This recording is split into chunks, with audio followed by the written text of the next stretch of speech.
Next, we're going to cast on with the Addi 22. I've got my yarn caked over here. I'm going to drop that down into the tub below.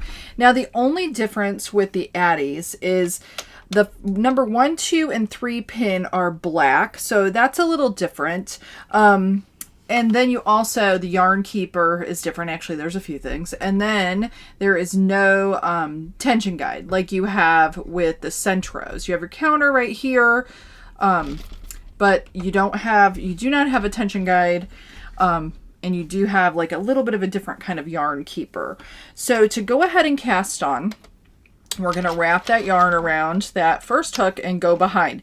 Now I have a tip with the Addi 22. For whatever reason, it has a tendency in the first 3 rows to some of at least on my machine, and I've seen where others have had this issue as well, where it will split your yarns, especially this twisted yarn like this Big Twist Value that I'm using. It will have a tendency to kind of split it. And with this yarn, it's not an issue, but with some yarns that are more delicate, it can actually compromise your fibers.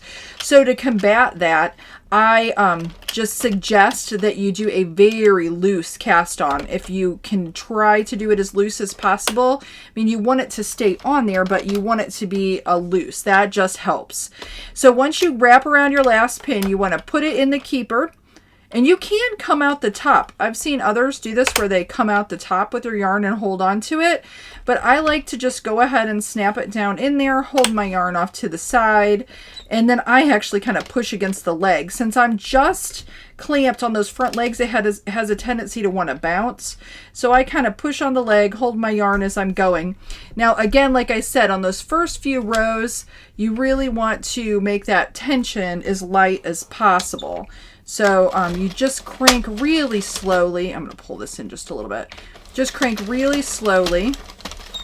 And see right here, I'm getting a little resistance because it's probably split the yarn. Let's see. Yeah, let's see here. I think it has. So let me show you what that looks like. See right here? It's actually split the yarn a little bit. So it gets a little bit tight and it'll be okay. I don't want to force it though. So I want to just kind of go slowly until I get through those first few rows, and then it goes smooth and it's fine. So just don't force your machine, just kind of work with it. It'll tell you what's going on.